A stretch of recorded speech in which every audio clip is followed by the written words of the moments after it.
Bonjour tout le monde, I'm Diane. Welcome back to We in France. And I moved here to France in 2012, and my gosh, has it been a journey. Any way you cut it, adapting to a new culture, it takes patience, determination, and a healthy dose of curiosity. And above all, a willingness to learn. Now, over the years, I've done my best to learn. Inside and out, I'm still me, but I definitely have a bit of French flair after absorbing how things are done here and kind of making them my own. So with that, I want to get into 8 things that I do to fit in with the French. Now, for me, adapting to a new culture, it goes well beyond just wanting to fit in. I mean, yeah, it feels nice to belong, but it's also about understanding French culture, making life easier on myself, and also showing others that I respect how things are done here. You know, I'm the guest in France. I always will be. And just learning to be flexible. Now, parts of adapting, they're definitely easier than others. And today I want to keep it light with some of those easy things.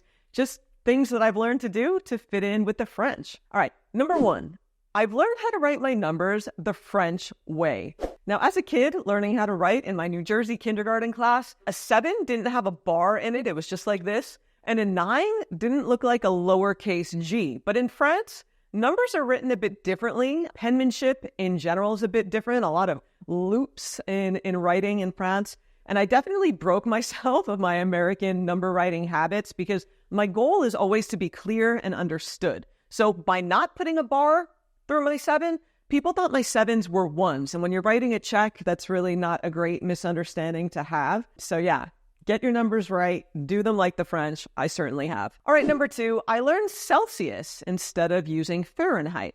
So everything in France and many other areas of the world is in Celsius. So if you're only familiar with Fahrenheit when it comes to temperatures, definitely learn Celsius as soon as possible. You know, everything from the weather to heat and air conditioning temperatures to knowing whether you have a fever, your laundry cycle settings, and so much more. You absolutely need to know Celsius for everyday life in France. And don't worry, it's actually pretty simple. Just know that freezing is 0, instead of 32 Fahrenheit. So freezing 0, 23 is a lovely spring day, and anything above 30 is hot, and I am miserable. All right, number 3, I pronounce English words and cities like the French do, so I'm understood. Now, as I just mentioned a minute ago, my whole point here is to be understood. So that means pronouncing English words and places with a French accent the way the French would. Otherwise, they're going to be like, what the heck are you saying? Especially someone who's really not traveled much and they don't have any knowledge of English. So if I'm telling someone in my French family, none of them speak English, that my family lives north of Miami, the city in French is pronounced Miami, not Miami. Same with le suite, le parking, le shampoing. I pronounce all of them in French when I'm speaking French. So my goal is always to clearly communicate. I'm not here to flex in the pronunciation department, and say it like an American would, because that just confuses people and it wouldn't be understood in a lot of cases. So likewise, it works in reverse. I pronounce croissant the American way when I speak English. Same with hors d'oeuvres, cul-de-sac. That's all the American pronunciation of these French words. I personally find it funny when people call me out for saying croissant the American way when I'm speaking English, or assume I don't know how to say it the French way. The same goes for when I order Sauvignon Blanc in an American restaurant. I'm not going to whip out my French pronunciation. It's clear I'm American. You hear me speak. So to be like, yeah, I'm going to take the Sauvignon Blanc, s'il vous plaît. It just sounds weird. It sounds pretentious. And people just think you're trying to be fancy. So I keep my languages separate. If I'm speaking French, I say croissant. If I'm speaking English, I say croissant. And I find this topic fascinating. I did a whole video on this. How do you pronounce foreign words when speaking your mother tongue, or vice versa? How do you pronounce words from your mother tongue when you're speaking a foreign language? I'll link that here. All right, number 4, I don't go grocery shopping on Saturday afternoons. Now, you will learn this very quickly that the absolute worst time to grocery shop is after lunch on Sunday afternoon. Stores are always packed, cashiers always seem to be in short supply, and the lines are enough to make even a patient person lose their mind. I'm not that patient and I've lost my mind many times, so I do not go shopping on Saturday afternoons unless I really want to wait in line. I avoid it at all costs. Now, the best time to go is right when the store opens or at lunchtime. The French kind of keep their meal times very strict. So if you go grocery shopping at 12:30, that is fine. But do not go after. 3 p.m. would be a disaster. And if you enjoy French grocery store content, I have a bunch of videos, all kinds of tours and information. So check out that playlist here. Number 5, I buy in-season produce.